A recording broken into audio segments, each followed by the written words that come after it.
Welcome along to episode 46 of the Don Michelle sponsored A View from Section C. It seems like so long ago since the last episode, Senior. I was thinking that just before we come on, Junior. It's like, God, when was the last time I done it? And it was a week past Monday I know. when we done the Spencer interview. So Yep. it's been a while, eh? Yes, it has. The Spencer interview, the El Doro local interview was a massive success. Everyone seemingly loved it. The Good. charts showed that they loved it. We were back up to top 10 again at one point. Oh, happy days. So El Doro Loco bumping the ratings up yet again, just like what he did last season. That's it. It was good to catch up with him again after such a while. And after me constantly tweeting him. What I did like though was he sort of said, "Never say never" for him coming back. He did. He also sounded like he was a bit disappointed he never came back. So people have asked me about that, and I had to listen back to it. But he did say it was his decision. He was asked to come back, but he had to make the decision whether he was going to stay over the pond or come back. And he's obviously took that decision. But yeah, the door is still open. So that would be the door. El Doro is still open for El Doro. I thought you were going to say the El Doro is open. I was. There you were. I could see it going on in your head there. But yeah, no, like you said, it was his decision, and he said that I think it was more a family decision. Like he'd be closer back home to family still. You know what? I think it might be Mama Doro. Be closer to Mama Doro. If he does come back, I think we're going to have to put her up in a flat for a season. I think that'll probably be in the contract that she has to stay here as well to be close to Spencer. Yeah, you never know. We'll see. But we'll see what happens. But yeah, it was good to catch up with Spencer. It was a good wee chat that we had. Yes. And again, another player from last season who just went out his way to say how much the city and the fans and the club actually meant to him. Yeah. Yeah, and speaking of players from last season, the news has just come out today that Mr. Moore has been released from Nottingham. Yeah, shock. Yeah, I actually thought he was still injured. I didn't actually know he was back playing. I don't know if he is back playing, but I knew he was out injured for a bit, and I thought, well, if they've got rid of him now, whilst he's injured, they'll have to pay full contract for him. Obviously, that's what's meant to have happened over the years. But you know, so they've released Craig and they've released the other D-man. Well, no released him, sorry. He's but out they've placed him on injured reserve. Yeah, right? He's out to the end of the season.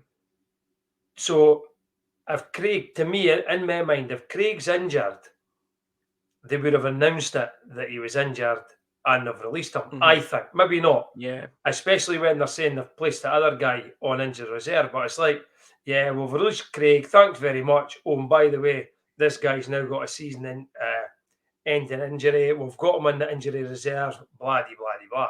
Yeah. So maybe Craig might well be injured, but they're not releasing the news that he's injured, and they're just saying they're letting him go. Yeah. So, yeah. But would you bring him back, Junior?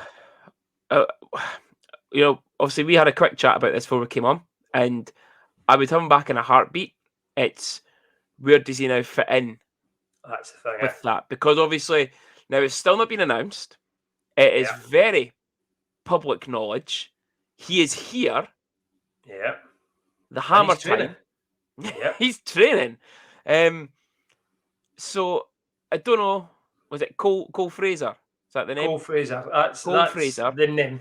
It's not been announced, but we know he's here. So he is again the sixth D-man now that we can speak about it. We never had it on the podcast last week. I don't know why I'm smiling so much. Colin Joe has been released. He is Colin Joe's replacement. Yeah. So Moorsey would come in as a seventh D-man effectively. So he wouldn't fit in the squad. Like he wouldn't get the ice time. And if he did come in, and he did get the ice time, then I could only imagine that the person who would drop out would be the other Brit. And I don't think that is fair to Chris Ingles at all. No, I don't think it'll happen. What we've got to remember is there was a spell when Craig was at Dundee that he played as a forward. Yeah. Yeah. He was a forward D-man when he signed for us from the US. Yeah. He could play that. League, he could play that role of the dump and chase. And he plays it well because he knows how to take the body on the boards. I would bring him back. I definitely would. Is he going to come back? Highly, highly doubtful. I think he'll end up. I would say his first sort of opportunity, I think, will be Glasgow because they're short of bodies. So it might be a body for them. Yeah. Inverted quotations for everyone that's not watching on YouTube. Yeah. And Craig's been at Glasgow before. And then also I would say Glasgow, Fife, then us. And just to go back to that when he played at Glasgow, that was the season that you would never walk again. Exactly. Yeah. According to our good pal Fitzy. Yeah. Craig was never going to walk again after that game. Yeah.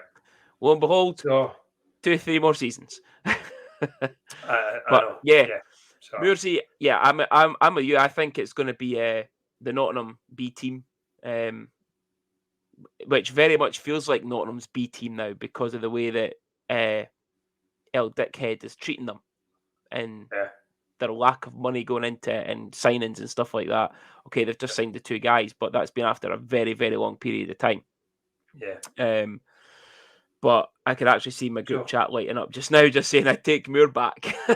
Yeah, exactly. They're all speaking about it as well. I think if you ask any Stars fan, would they bring Craig Moore back to the club? I would think every one of them would say yes, and rightly so. As I say, is it going to happen? Probably not.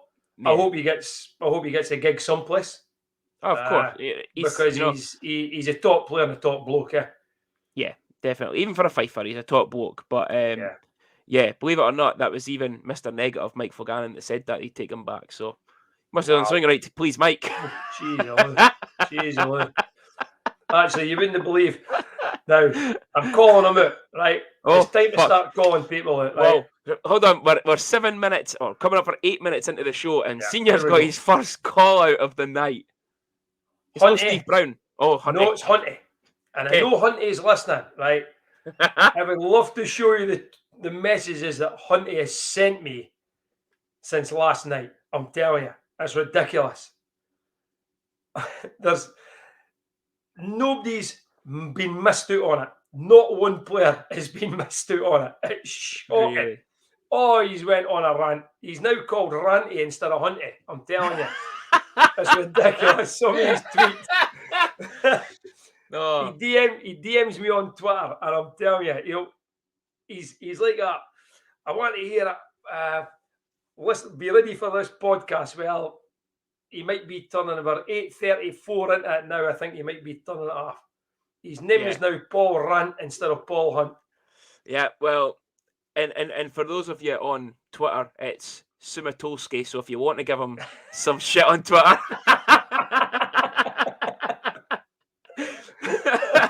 you're welcome, Hunty. We're going to get it on Sunday, aren't we? Yeah. But absolutely legend. Oh, yes. Yeah. But aye. So yeah, Muirsy, strange one that he's been let go again. It could only just be down to potentially their way to bring somebody else in. You never know with Nottingham and saying. But yeah, looking back, we'll have a look back at last week's games. So Manchester and Fife. Could we not just keep speaking a lot of shit? Could we not go and speak about Hobbycrafter, Dunelm or something instead of doing this review? Unfortunately not. So yeah, it is time for our 51 Club sponsored game reviews of the Manchester Storm and Fife Flyers games. First off, away to Manchester. It was a goalless first period. I was a bit optimistic by this. And then our usual woes came back into play. Tyler Barrow 2 minutes and 12 seconds into the second period. Stephen Johnson then at 23:42, so a minute and a half later. Christopher Leisman with his first since joining the club, assisted by Soki and Eriksson at 25:19. And I thought, okay, we've responded well, minute and a bit later. Then we take a penalty. Tyson Fawcett scores that in the power play, 29:39. Anthony DeLuca again on the power play at 33:35. Stars pulling back quickly, start of the third period at 40:32 from Hugo Reinhardt, assisted by Craig Garrigan. So a nice wee point there for the Brit. And Chris Leidsman with the assist as well, so 1+1 for the night. We then concede again. Anthony DeLuca at 55:27.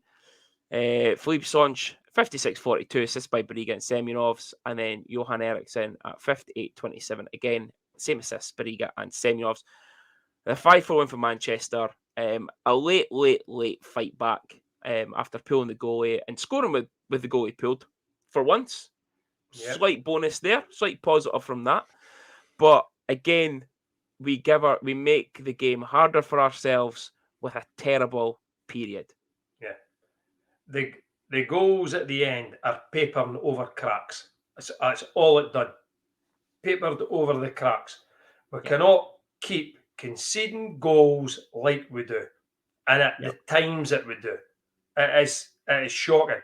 I don't care how many times I've said it. I think I've probably said it on every podcast that we've done this season. Every one of them. I know. I don't care what gets said in that dressing room at the start of the second period, but we come out and within 3 minutes, we've conceded twice. Within 11 minutes, we've conceded 4 times. Shocking. It's just no good enough, eh? And we will never win games conceding goals like this. Yeah, it's a lot of people were saying, really happy with the fight back, and we played well in that third period, and the first period played well. It's just the middle period, but we keep, you say it at every sport at every level, you cannot take, like basketball, you cannot take a quarter off. Hockey, you cannot take a period off. No. Look at Spurs at the football. They only play for the second half, is what they kept saying. So if they can keep it close in the first half, they're going to get a result in the second half because they always play well. You can't just play for one half or one period, 1 quarter, 2 quarter, whatever. No. It was so disappointing seeing that result, considering it was 0-0 end of the first. And I'm thinking, usually it's the first period that gets us down there. Yeah. And I've thought we've got off to a decent start. We've managed to keep it close. And then, bang, start the period. Bang, minute and a half later. Yeah. And you're like, shit, we're 2-0 down again. And then we respond. And then we take a penalty and we concede on it. Yeah. Now, you can... I'm never really one for blaming the D or not even the D, sorry, the defensive unit as a whole on a power play goal. Even the forwards and the penalty kill line, the forwards and the D and the goalie, that whole unit, you never really blame them unless they pile up the ice and then they leave you short at the back. But to take the penalty at that time of the game, again, it's playing smart. That's it. Yeah. But, see, what got me in, and I'm going to talk about prior to the game. Mm-hmm. And I know that he wasn't your favourite D-man. He wasn't a lot of fans' favourite D-man, right? Can I say it now he's gone? Yeah, but if you want that. He was fucking shite. Oh my God. Wait a minute, listen, we Daisy's going to be complaining to our dad now. Sorry, Daisy. I should have put a pure discretion up there for Ryan. No, like for a guy with KHL experience, I expected so much more. Yeah, I just think the league was too young and too quick for him. Yes. That was it. In the weekend against Manchester and Fife, which was 100%. Massive, and we let go of D-man and try and roll with 5D, for me, was absolutely criminal. Now, absolutely criminal. We've spoke about him being here. Okay, so Cole's here. We spoke about that at the start. Is it the fact that maybe they'd signed him, the paperwork was done, and they expected his visa to come through, so they'd given Colin Joe 2 weeks' notice. Possibly. It's all I can. It's all I can think that Possibly. we've given him the 2 weeks' notice, and his leave date was fucking whatever it was, the 20th of January, whatever, and that was his leave date. And we've expected the guy to be in, but his paperwork's not been processed quick enough. So then I we've hope been it left is short. that. I hope. I would it is like to something think like it's that. Yeah, I would hate to think that we've just released them. Yeah.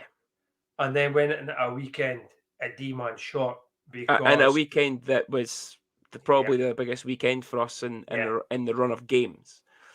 Yeah. But yeah, for me, 5-4 to win. We scored 2 goals in the last couple of minutes. Yeah. We've pulled the goalie. They've obviously I think they've done that to us before. They suddenly pull the goalie at the end and our arse is fent. Yeah. I thought we might have done it. I actually thought we were going to do it. When we scored the first one, I thought, well, you fucker, there's still time. Well, when I seen the second one, I thought, we're still in with a shout here. Yeah. And their arse is obviously fented, but they held on. These 2 goals, as I said at the start of this, that just papered over the cracks for me. Again, with what everyone's saying with the first and the third period, does the scoreline actually reflect? Does it reflect the game? Maybe it was just a 1-goal game. Did it feel like a 1-goal game? We had a poor second period, but should we have been up in the first? Did we deserve to win the third as much as we did? Did we deserve to be in the game at a 1-goal game? That's where now I'm thinking it definitely papered over cracks, the fact that we had a shit second period. But was it did it feel like a 1-goal game? That's maybe the other question. The people that can answer that will be the people that were at the game. And kudos to them for going down there to watch it, especially kudos to all the fans that keep going to the away games, especially the away games, because it's difficult. It's difficult being a Stars fan at the moment. It really is. And then to follow them all over the place, well done to them.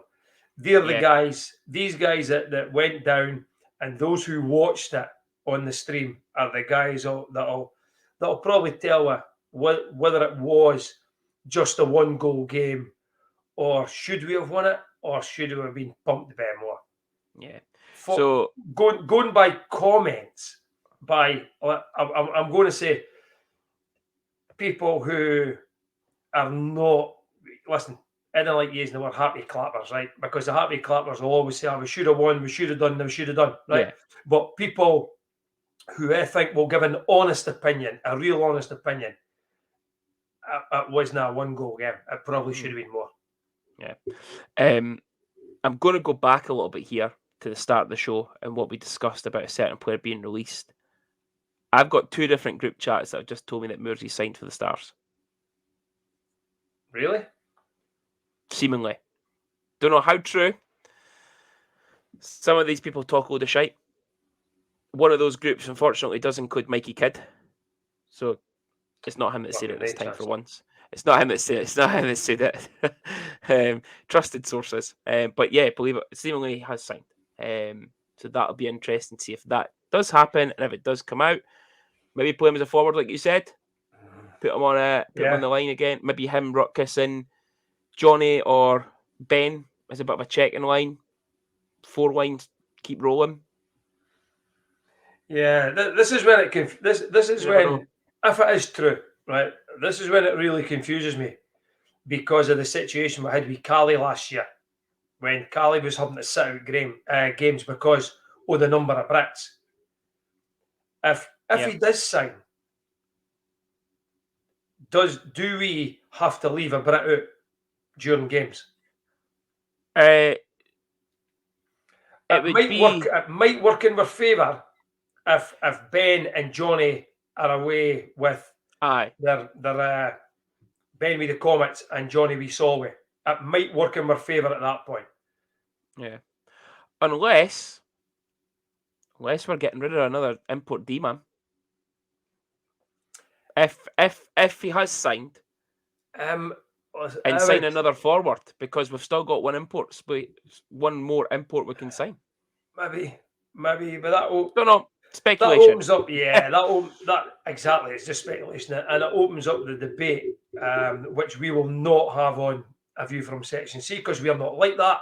Is who's the guy? Until they leave. Who's the guy that goes? Colin Joe. Again.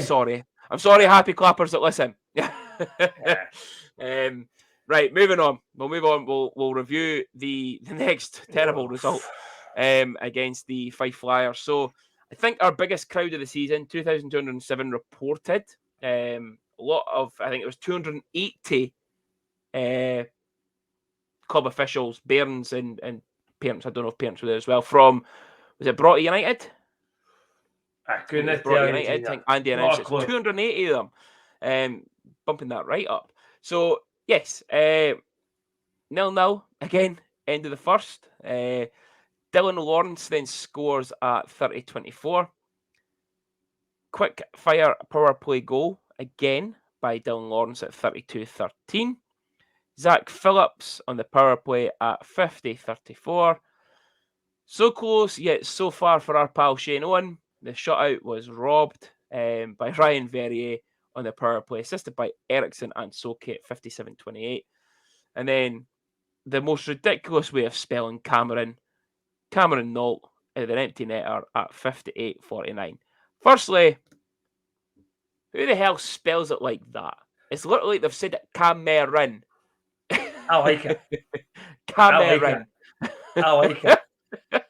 I can't remember who I was speaking, and I was like, "What the fuck?"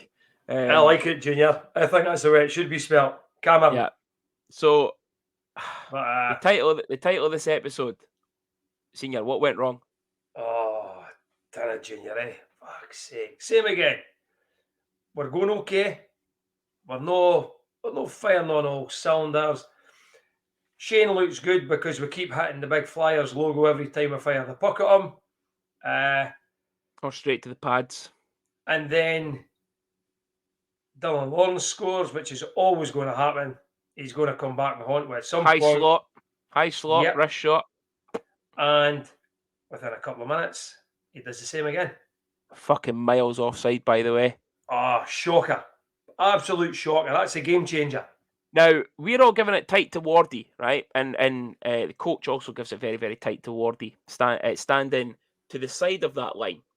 Yeah. You watch back the highlights. Connor's right on that line on the other side. So he's the line looking across at it. Wardy's the one that has to help him out if you can't see it. Yeah. But absolute travesty of a call. I must admit, right, I didn't watch the highlights when we get bit. Don't watch them at all. Got absolutely no interest. I've already paid my season ticket to watch them getting beat live. I ain't watching it again. So I don't know. However, during the game, my good mate Hunty texts me during the game, he's miles offside. Yeah. Miles offside. Clear as day. Someone sent me a screenshot.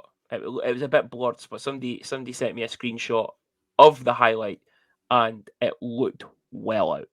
Yeah. And the fact that there was 3 players went right over to him, and Chris Ingles, the only last time I seen Chris Ingles that pissed off was when he was getting kicked out for third man in Fife. Yeah. Yeah. The reaction of players tells you if someone's not right. It's like if you score a goal and it's waved off and you're hoping it goes to review. The players, you know by the player's reaction if it's a goal or not. It's the same with that. When you see 3 players immediately going to the officials, the coach going at the official, you're thinking, something's not right here. No. Now, we couldn't, because of where it is, we couldn't see it because where we sit, we can't see it for the away team.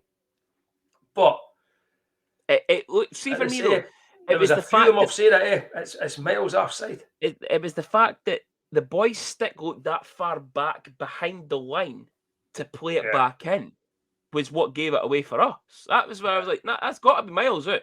He's way back here. Yeah. But and then what happens?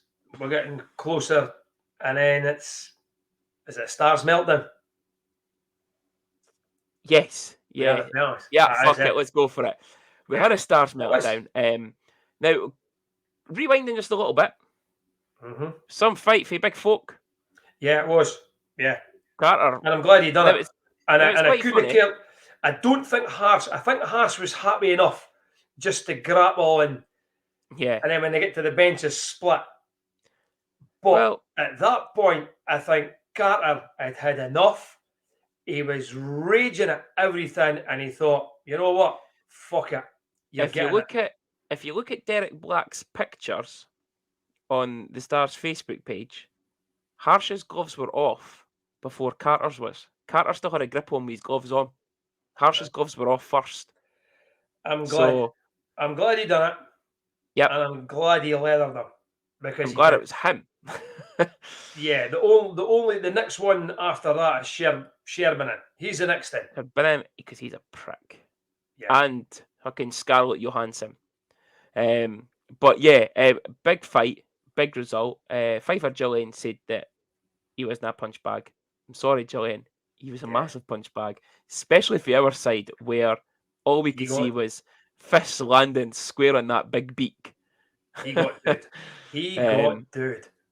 Yeah, and a very convincing win for Carter. It got us going. It got everyone in the crowd going. Got everybody going. And then penalty. Now, I'm sticking up for Jeff here. I'm going to stick up for him. For 100%. Jeff's meltdown. For Jeff's meltdown. So am I. I'll back him to the hilt. Because a lot of the penalties that were called were very inconsistently called by one official. Yes. The one that wasn't called, and then Leidsman gets the trip, one official. The guy is a complete and utter wank. That's all I could kind of describe him. He is a wank. Hope you were going to say he's an absolute tool or someone like that. Yeah, he's a tool. He's a wank. The guy is an idiot, and he's got zero respect.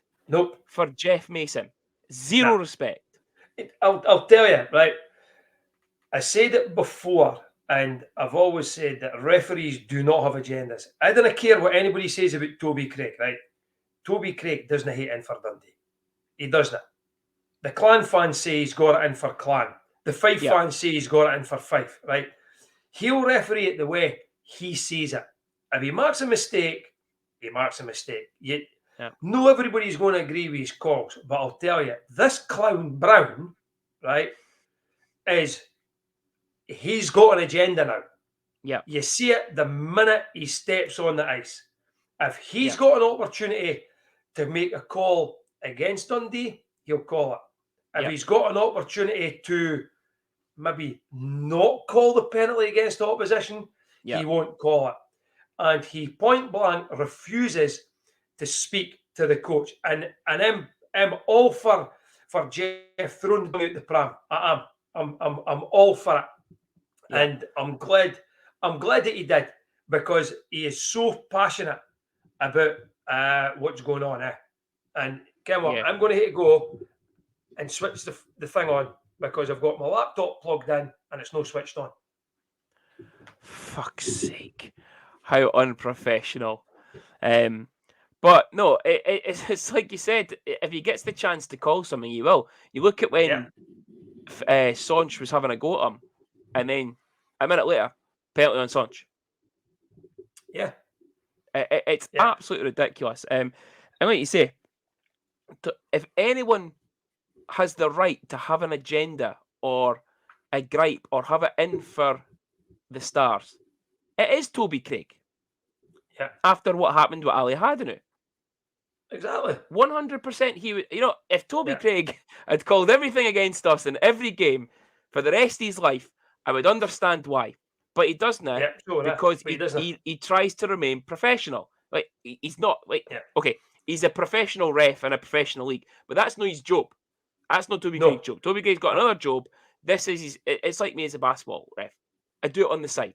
It's something that you enjoy doing as a hobby. Yeah. But this Brown, he's an absolute. He is. It's Brown the clown. I think we should start Right, listen, Charlie Combs said it on the Stars TV video the other week with Sonche about signs and that at the game. We're going to put it out on ours. The best Brown the Clown sign or a picture of Brown dressed up as a clown is going to win a prize, right? I don't know what that prize is yet, but if we could, the next game he's officiating, it's always put up on the score sheet before the games. So let's make sure. And I would love to see all the Bairns in that round the rink, adults as well, because I know that Andy Strange would love that. Brown the Clown and pictures of him dressed up as a clown. Sinky will be right on that. He loves photoshopping. Mikey Kidd as well. Get on it, Brown the Clown. And that's it. We'll be kicked out the league. and then, right, so after Jeff has his wee meltdown, right, and the game sort of stopped a wee bit, where does Brown go and stand? Oh, he stands right at the Fife bench and he's called right at the Fife bench, coward. Hey, a wee blather with the backup.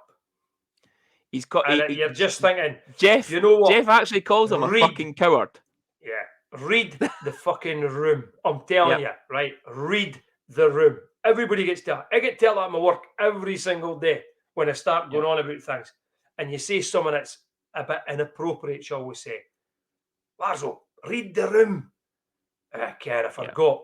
Now, he should have read the room. He's seen how Jeff was going, and Jeff kept going and going. I think Jeff wanted to see how far he could go. Yeah. Then get the penalty. He knew he was going to get a penalty. And I think he was trying to get a bit of reverse psychology. I really do. Well, if you run it so much, the calls might come back the way. But then for the referee to go and stand next to the Fife backup and here we chat, come on. That's just winding everybody up. Yeah. The fact that he's already gave him a misconduct penalty and riled him up even more, and then after that he goes and stands at their bench. That's just bound to wind him up even more. And I'd say that's why he called him a fucking coward for going away down there. Yeah. But the guy is not. He's not professional at all. We said it a couple of weeks ago with the whole meh face that he made to shout for the crowd.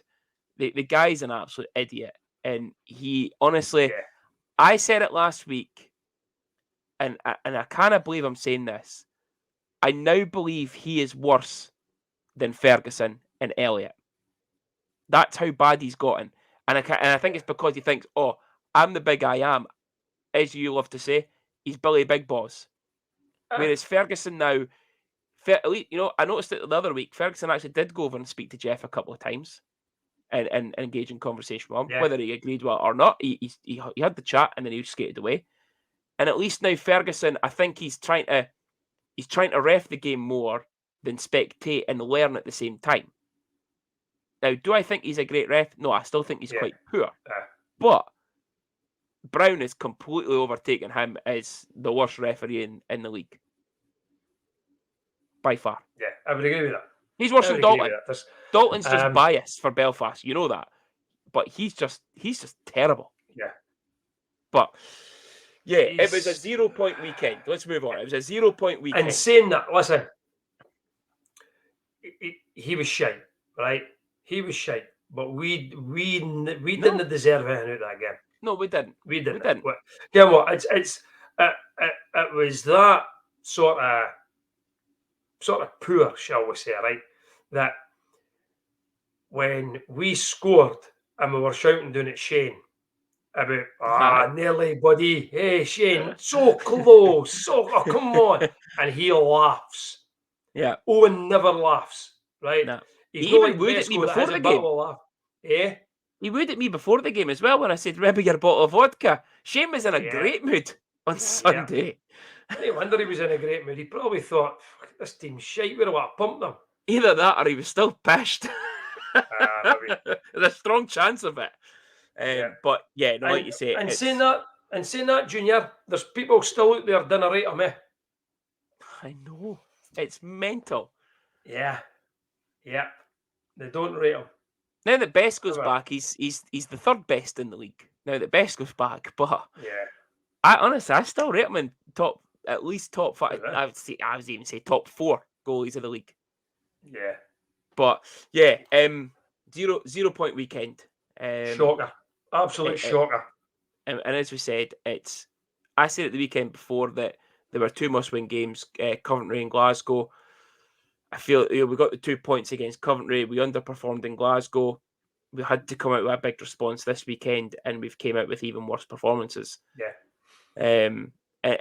See, for me, it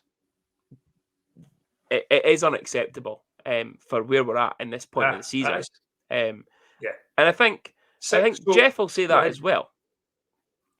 Yeah, we had Glasgow, Manchester, and Fife. Yeah. And we took what? Big fat 0. Yep. Big fat 0. Yeah. Well, we beat Coventry in overtime. Well, on penalty shots. And then we lost to Glasgow the next night. And then these 2. So it does bring the league table up to the Stars being the perfect 10. There's always a Ty Dillinger gif for wrestling there. Stars down in 10th, 2 points behind Flyers, level on games now.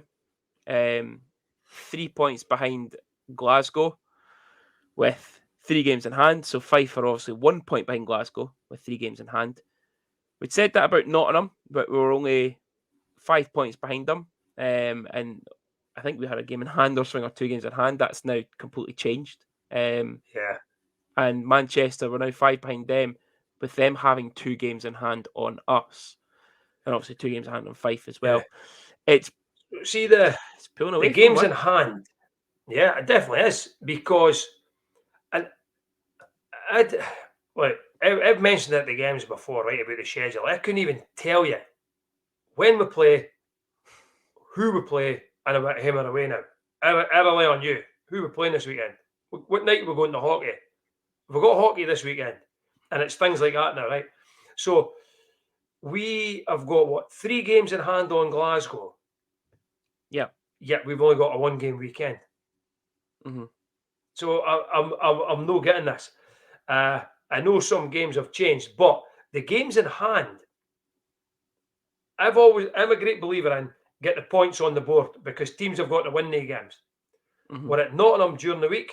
We're at Sheffield during the week. Again, that's our games in hand. Midweek games against the likes of Nottingham and Sheffield away. Yep. At home, maybe you could think if it's midweek, they've got to travel up. Yeah, there's always that chance that we could overcome these teams at home midweek.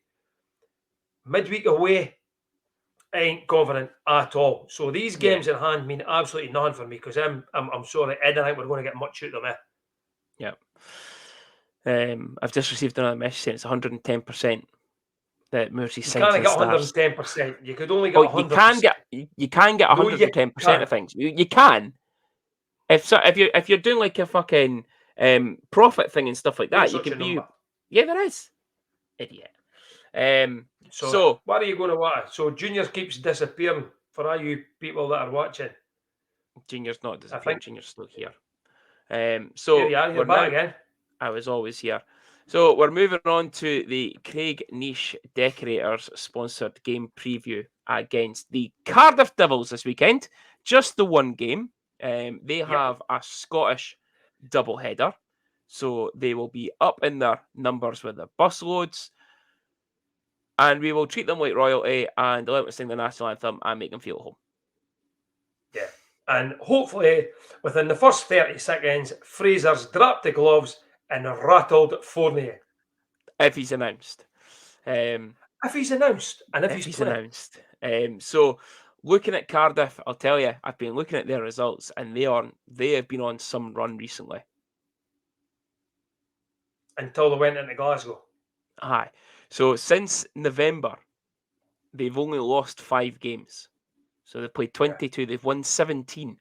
They've beat the games they lost, funnily enough, were Belfast, Guildford, Glasgow, us.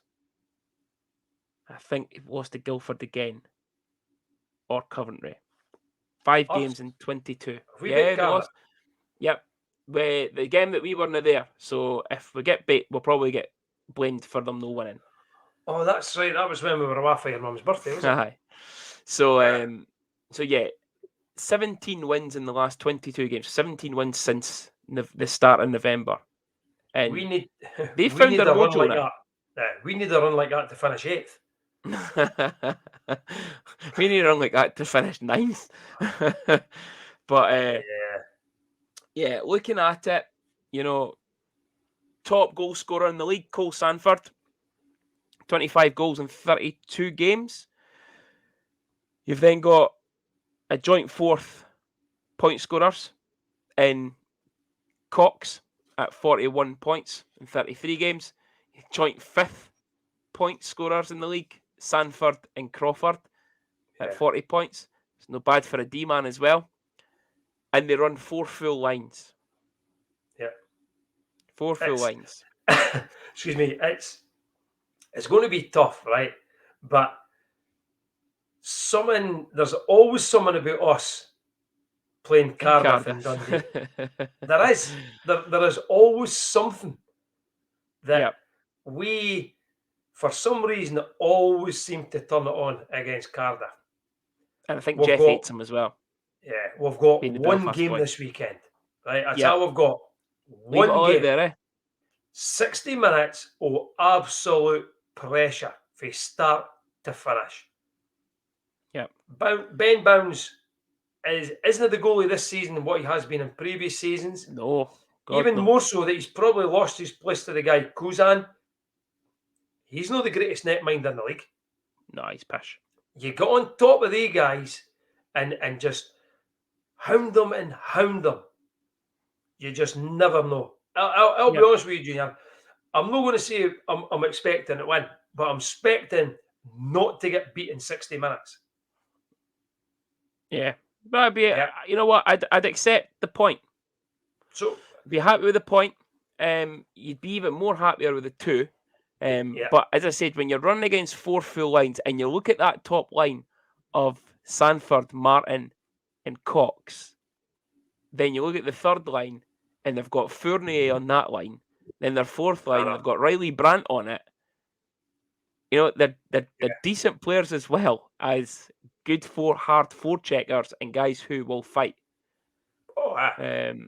So we have to be physical against them right from the start. Yeah, we've got to be. Did he have the Belfast game again? Yes, definitely. We've got to have, and you know what? I liked the line, and I'm going to jump back as well. I don't know what happened at the Fife game. Forgot about this. Ian, big streaky Parker. I don't care what happened there, but I cannot recall him touching the ice a lot in that 3rd period. He didn't get a single shift. He plays the power play. Didn't get a single shift. See, I think he did, but I didn't think he got a lot. No, but it was like 7.5 minutes into the 3rd, like 7.5 minutes left in the game that he got his first shift in the 3rd period, and it's because the power play went out. Yeah. Now he plays the power play, he plays the penalty kill, and he plays 5-on-5. So I don't know what on earth happened there. I'd only noticed it when the line went out and it was Carter, Craig Garrigan, and Tom's Rotkus, and I'm thinking, okay, they're just giving him a spell, one shift, and then it continued. I'm thinking he must be injured. That's how he's not on the ice. And then, as you say, 7 minutes to go, so he then comes on the ice. And I'm thinking, what on earth's going on here? But I like that line. I like the line of Parker, Folk, and Garrigan. Mm-hmm. What I didn't like was Reinhardt playing me by Riga and Sonch. Yeah, that come right. That change had an impact on all the lines. I think he has to get back for Cardiff again. Romans up with Bariga and Sonch. I think he should play Reinhardt with Soke and Eriksson, and then I think we should play Carter, Parker, and Garrigan together. Yeah. And regardless of that's what I would do. Regardless of what you think about Reinhardt and Semyonovs, you know, there's been a few things on social media about both players. I really like Hugo, but I think for Semyonovs, to be effective in this team, that he needs to play on the line with Sonch and Barriga. I think those two bring out the point production in him. Now, yes, whether you think he's a great player, whether you think he's shite, his stats this year are fairly decent, and it's because he's been playing on that line in that power play unit with Barriga and Sonch. They're bringing it out of him. I thought that affected his game, putting him down. Hugo going up totally threw off Soke and Eriksson. And then we ended up with the Swedish line as well at one point in the Fife game of Hugo, Semyonovs and Eriksson. They were all over the place. And again, a lot of what happened because of the penalties and stuff like that. But what ended up with your lines all over the place. Yeah. And but for 2 me, games in a row, you have, we had a 2-man penalty. And potentially why the change of the lines. And people forgetting that they're on that line, or they've jumped the gun and went, oh no, shit, it's not this line yet. I'm on this line now. Exactly. Don't know. Yeah. For Hugo to play his natural game, I think he's better either on the second line or the third line. Now, whether he goes with Parker and Garrigan, then fine. And you put Carter back with Soke and Eriksson. For me, that it doesn't really matter what happens with that second and third line, whether it's Hugo or Carter that plays second or third line. But that first line, my opinion, should never be broken up. No. Shouldn't it be? No. But again, going back to the point, the three of them play really well together. Yeah. Coming back to your original point, I it's obviously not injury. I think it's absolutely hellish.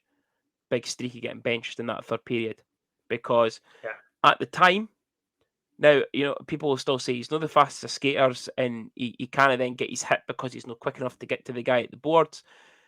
He still puts in an unbelievable shift in and around that goal and in the dirty areas on the ice. And I really think he's been so effective since going down to that third checking line, as your third line's called, your checking line. He's been so effective on that line. I actually thought at the time, him and Folk were the only ones that played with a bit of pride and heart in that Fife game. I said it on social media, like on the thread, it was Pride Night, but there wasn't many people that had a lot of pride in that game.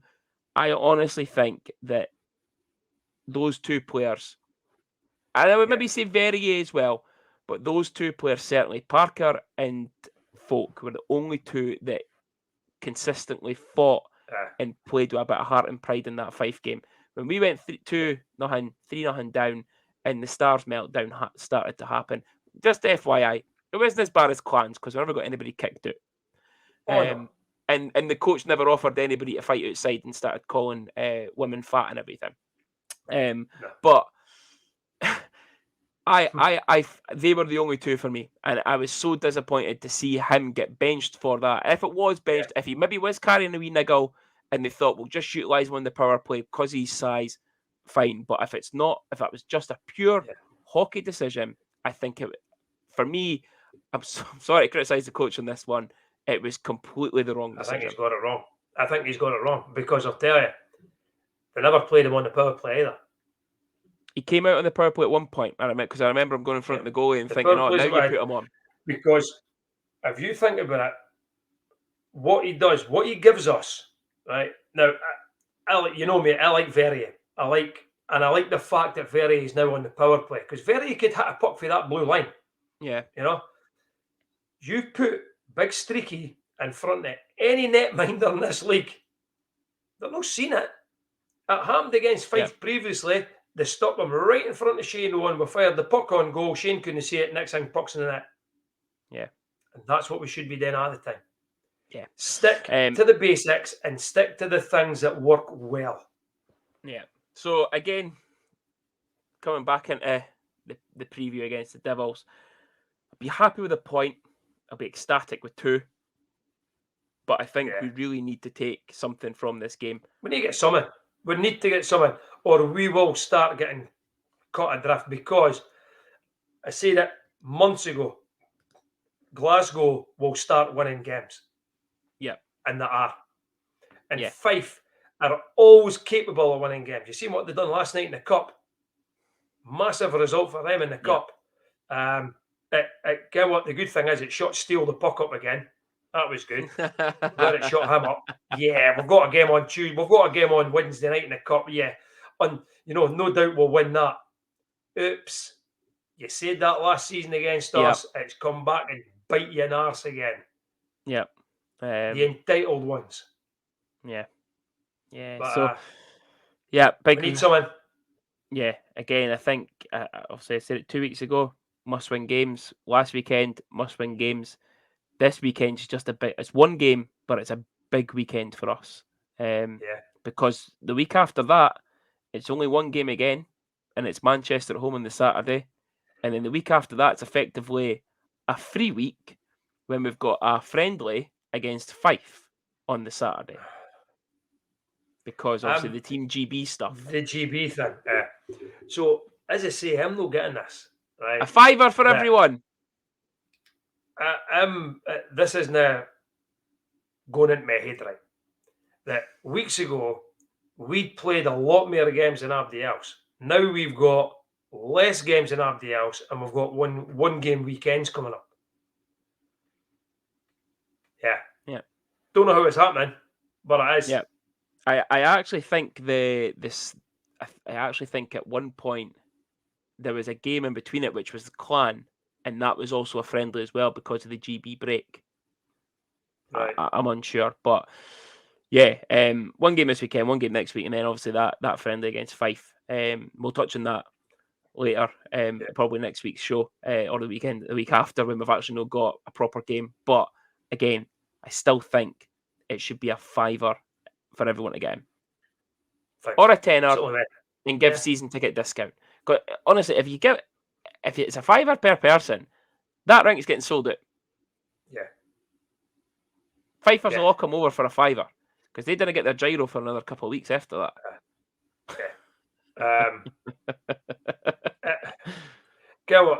What if it is that, right? And I've seen it someplace, like whether it's a Challenge Cup, like a Scottish Challenge Cup game or a Scottish Cup or whatever you want to call it. I'm the same. Drop the prices, right? If it's going to be like, if it's full price, I'll not be there. Nah, it'll be a training game. Yeah, it'll be a training game. The backups will both play. Well, yeah, I think the backups will both play, but after that game, do you honestly think that folk can? I don't think they will. Yeah, be a training game. I don't think they will. It'll be a training game. But for price wise, if you're going to drop it to a tenner, great. I still think season ticket holders should get a wee discount, right? Yeah. If they're having to pay for it, right? They might not have to pay for it. If you drop it to a fiver and it's a fiver for everybody, then what I would do is I would sort of like have an early bird type of thing, and the season ticket holders could get their tickets first, and then everybody else. Yeah. That's the way I would work it. And I can discuss that imagine. Yeah, I imagine that game on the 11th, because it's the only game before, like the last game before Valentine's Day for the new Valentine's tops. Yeah, which is not done by Warrior. It's Postal. Yeah, it's Postal. So I'm assuming that's where they're going to wear those tops as well. Drop the ticket prices. More folk will go. More folk for the auction, because a lot of folk are going to want those game worn tops. Yeah. And I just hope to God we'll wear black shorts and black socks with them. Nah, you're getting blue, but it should be. You're absolutely right. It's like Bret Hart. If it's me, I'm getting them wearing black shorts, pink socks. Or that, that. But certainly not blue shorts and red and blue socks. You get cover ups for them. You get black cover ups and black cover ups for your shorts and your socks. So it's but yeah, I assume it's gonna be one for the game after the Fife game. Who are we down to play the game after the Fife game? Manchester away on the Saturday, at home at Cardiff on the Sunday. That might be the Valentine's jersey. On the 19th. Yeah. Nah, they'll do it. I think they'll do it before it. But yeah, anyway, we'll look at that. We'll probably get more details before then anyway, on when it's going to be worn. But yeah, big weekend for us against the Devils. And as we say, it's going to be a tough one. I keep looking at my phone, Junior, and there are no announcements of any signings as yet. Nope. So we'll find out. But yeah, final thoughts, Senior. I'm quietly confident for Sunday. Final thoughts is just perform. Just do it. Perform. A View from Section C, sponsored by Nike. You wish. But yeah, thanks again for listening, folks. I say Doro's got one out of the charts. No interview this week, but we do have some former players lined up over. Well, actually, we've not even got them lined up yet. We've got a load of players that are interested to come on the show. It's trying to get times and dates and all that sorted with work and ridiculous hours behind us. And one guy's 7 hours behind. Have fun trying to organise this. But yeah, we'll get there. So we'll get some more people on soon. But again, thanks for listening. Thanks for watching. And we'll see you on Sunday at the Devils game.